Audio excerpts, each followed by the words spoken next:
Arizona is a comparative fault state. And what that means is if you're in an accident and it's determined that your injuries are caused in part by maybe something you did wrong, then you may be allocated a percentage of the fault for those particular injuries. Here's an example. We were involved in a case for a gentleman a few years ago.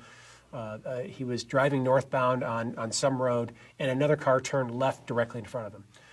The allegation was made that our client wasn't wearing a seatbelt, and because he wasn't wearing a seatbelt, he sustained injuries that perhaps he would not have sustained had he been wearing a seatbelt. The jury was allowed to make an assessment as to whether he indeed wasn't wearing a seatbelt.